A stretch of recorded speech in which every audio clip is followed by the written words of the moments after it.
to Matthew's Sermon on the Mount. Last week we found ourselves in Luke's version of Jesus' most famous sermon, here called the Sermon on the Plain. It's interesting. One is on the mount, and nearly the same words are on the plain. Jesus is with the people on the plain. He's been teaching them, and he's been touching them, and finally calling people to follow after him. If you saw Jesus heal people and make them whole, or you yourself were touched by him and set free, well, following after Jesus would seem rather beneficial, wouldn't it? You get something concrete. You walk away without your ailment, or your crutches, or your blind guide. Later, Jesus gave the crowds a real meal of loaves and fishes, and many wanted to make him their bread king.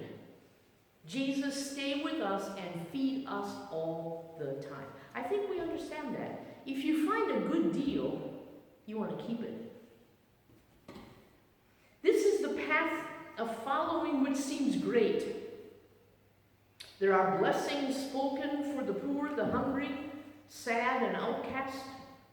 And Jesus warns the rich about leaning into their better position as if it were a given, or a way of saying, see, we have God's approval.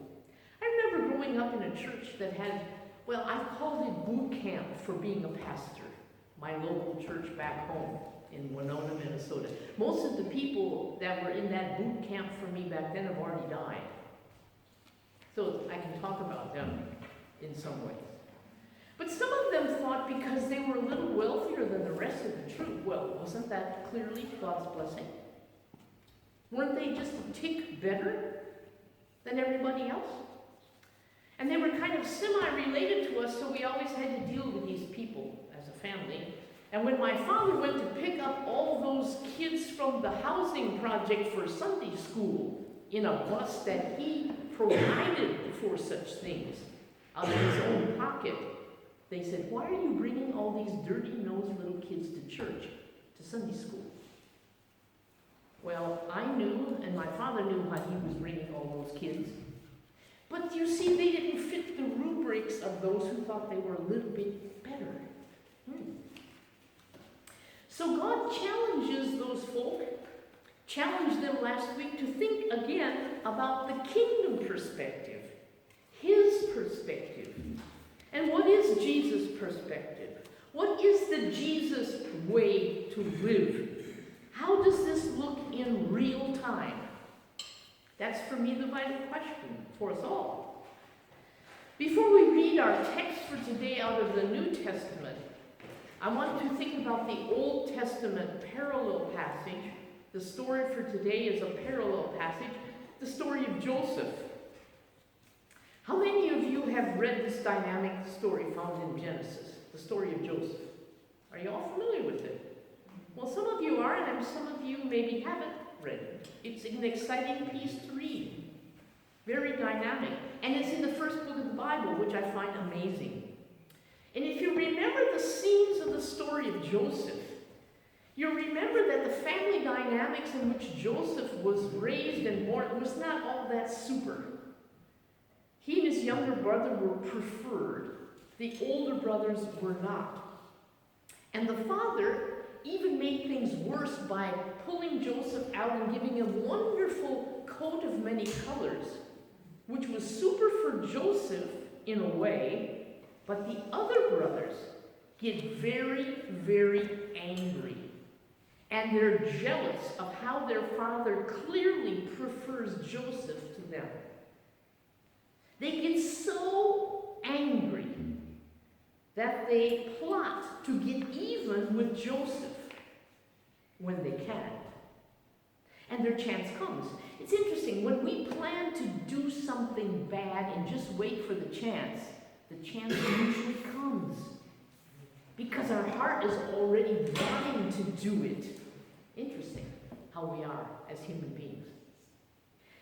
They're far away from home, the 10 brothers. Joseph comes along, And they say, now's our chance. So they take Joseph, who's totally unaware. They strip him of his coat, dip it in blood, and throw him into a pit. And then they decide, as chance would have it, to sell him to a caravan of merchants going by. So they sell him basically into slavery. He becomes a slave, and then they tell their father a lie. Joseph died. Look at his coat, it's dipped in blood. And imagine telling that lie to your father all the while inside, knowing the truth. Later, through false accusation, Joseph lands in prison for a while. And he's only released when he's remembered as the one who can interpret dreams correctly. Because of this gift of interpreting dreams, Joseph rises to become the right-hand manager to Pharaoh, designing a plan to save grain in good years for the years of famine that were to follow. It's an impressive story to read. If you haven't read it before, or it's been a while, read it again. But what makes it so significant is the end of the story. In the process of providing grain to the hungry, who should show up? His brothers. They come from a place where there's hunger in Israel and Canaan area, and there's no food, and they come to get in Egypt the food that they need for the family, and Joseph recognizes his brothers. He understands their language. They don't understand that that's Joseph, though. There's lots of interesting stuff there. And Joseph was stunned. He never imagined this happening. What should he do? What would you do? How should he react? How would you react? As this story unfolds, Joseph doesn't get revenge on his brothers. Not only is that surprising, but he forgives them. And their relationship is restored. Now, is that just living out the golden rule of do unto others as you would have them do unto you? Or does this point to more? Actually, Joseph shows his brothers grace, which helps us now as we read what Jesus says in Luke 6, verses 27 through 38. Let's hear this part of the Sermon on the Plain. It's plain and simple to hear, but it's rather treacherous to understand. So let's hear it. But to you who are willing to listen, I say, and this is Jesus now, love your enemies. Do good to those who hate you. Bless those who curse you. Pray for those who hurt you. If someone slaps you on the cheek, offer the other cheek also. If someone demands your coat, offer your shirt also. Give to anyone who asks, and when things are taken away from you, don't try to get them back. Do to others as you would like them to do to you. That's the interesting part that's put in there, because it goes on to describe things that you wouldn't do unto others as they would have done unto you. So it's interesting here. If you love only those who love you, why should you get credit for that? Even sinners love those who love them. And if you do good only to those who do good to you, why should you get credit? Even sinners do that much. And if you lend money only to those who can repay you, why should you get credit? Even sinners will lend to other sinners for a full return. Love your enemies. Be good to them. Lend to them without expecting to be repaid. Then your reward from heaven will be very great, and you will be truly acting as children of the Most High, for He is kind to those who are unthankful and wicked. You must be compassionate, just as your Father is compassionate. Do not judge others, and you will not be judged. Do not condemn others, or it will all come back against you. Forgive others, and you will be forgiven. Give, and you will receive. Your gift will return to you in full, pressed down, shaken together to make room for more, running over and poured into your lap. The amount you give will determine the amount you get back. That's a very powerful text. If we're blessed people, the Beatitudes of last week, then how are we to live? Jesus gives us instructions, and the Salt says, a commentary that I love, on living a graceful, happy life. Jesus is telling us here how to live a graceful, happy life. And in doing this, Jesus confronts us directly with something no one expects. We are to love our enemies. Notice Jesus says in this text, if you are willing to listen. he prefaces that, if you're willing to listen, I want to tell you something, love your enemies. And I think when they heard this phrase, love your enemies, many turned Jesus off and listened no more. The enemy was everywhere. The Romans were occupying where all these people lived. The enemy was everywhere. What? Jesus were to love these people, these enemies? What's going on? How can you tell us to do that? Why does Jesus use this extreme situation? We might ask ourselves, why does the very first book of the Bible deal with the story of Joseph so many chapters? It's about the longest section of a story in the whole book of Genesis. And you have to ask yourself, why is that? A key of understanding might be found in this thought. Joseph was not expecting anything back from his brothers, who had not done anything by the golden rule for him. They had treated Joseph as if he was their enemy. Joseph points to grace as the way to live.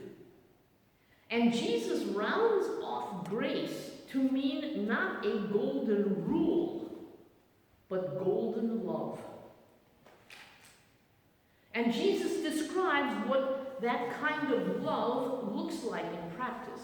And this, we have to say, is a love that comes from God to us, not anything that we can humanly manufacture. So if you think, well, I can't love like that, correct. You can't. Unless God helps you. Jesus says, here's how you can put this love into practice. Do good to those who hate you. Have you ever had somebody hate you? I think I mentioned this story one time, but I had a woman in the house where we lived before we moved to where we move now. She and her husband had lived up in the upper part of the house, and I had gotten to know them. And then along came the Yugoslavian war, and he was from Serbia and she was from Slovenia, and they had quite a falling out. And they separated, and everything got messed up. I still like both of them. And so even in that first Advent time, at Christmas, we had the husband at our house for Christmas Eve. She got so angry with us, and with me in particular. She was so angry that she destroyed some of Christopher's toys that she had allowed me to place up in an attic. She ruined them and threw them all away. And I said, how could you do that? Well, my answer was there. She had really begun to hate me. That was a real thing to try to deal with. Someone you had talked to, had drank coffee with, had been really friendly with, all of a sudden, boom, you were on the wrong side. Since then, we've been able to, we don't live there anymore, she doesn't live there anymore, but we've communicated and it's okay now. But then, I didn't know what to do. I tried to do some piecemealing. On her birthday, give her a flower. And her son brought it back and said, she doesn't want anything from you. Don't ever do this again. I mean, it was really ugly.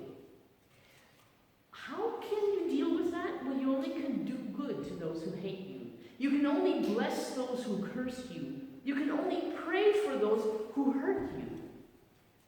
Now, obviously, Jesus is not saying to people in abusive relationships or situations that love means you would tolerate them beating you. Please don't get me wrong. That's not the case. That's when love would mean get help and leave the person. But for the general situations in life in which we find ourselves, Jesus-like love means not to yield to hate, not to use curses, not to use injuring others with the same violence used against you. Rather, decisively stop them by not using their techniques, rather doing the reverse. If someone hates you, they don't expect you to do good to them. They expect you to hate them back. If someone slugs you, the automatic thing for little kids is to just slug them right back. But what if you restrain your slug? The other person thinks, what happened there? Why aren't they hitting me back? And that's the point of the text. If someone slaps you, turn the other cheek, which is not meant, again, for abusive relationships. But if an injustice occurs, not retaliating in kind usually defeats the fun of slapping to begin with. If a Roman soldier asks you to carry their gear 1 kilometer, Jesus said, go 2 kilometers with their load. Go beyond the law, Jesus said, and they'll be amazed at you for doing it. These demands, if someone takes your coat, give them your shirt also. Those were the 2 pieces of clothing you had in Jesus' day. So what did you do? Well, Jesus said you overcome evil with good. You go beyond what they're asking for in order to say, look, love means I don't retaliate here in kind. You needn't fight to get it back, Jesus said. And why not? Then Jesus moves the discussion further in verses 32 and 34. He says, if you love only those who love you, why should you get credit for that? Even sinners love those who love them. And if you do good only to those who do good to you, why should you get credit? Even sinners do that much. And if you lend money to only those who can repay you, why should you get credit? Even sinners will lend to other sinners for a full return. That is the normal way people respond. You give, I give. You love me, I love you back. You do me good, I do you good. I lend to you, but you need to pay me back in full. Salt says that Jesus is teaching us love is, quote, not a strategy for gain, not a quid pro quo, getting back something for what you do, but rather for the sake of love itself, or better, for the sake of the beloved. This is golden love. Golden love. Not a strategy for gain, but for the sake of love itself. That is the Jesus way of graceful living. And it is not return-oriented. It's not transactional. We hear lots of things today about transactional deals. I want you to know that that's not how love functions. It's not simply deal-making. That is not love. Love is different than a fair exchange. Jesus' type of love expects nothing in return. True love doesn't rest on reciprocity. You give to me and I give to you. In this sense, true love isn't fair. It keeps no accounts. This kind of love is a gift. It's not a payment. It's free.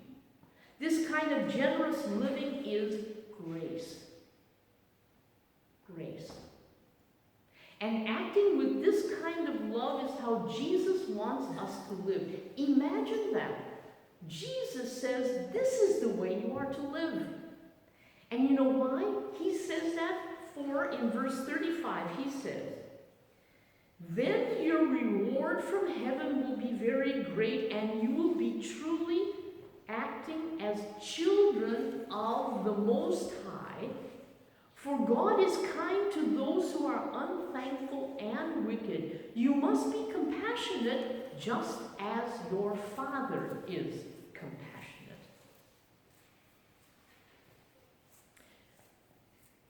Jesus suggests, since our Father is compassionate, then we are to be too. When we love this way, we embody the fact that we are made in the image of God. Isn't that a beautiful conclusion? We're made for this kind of love.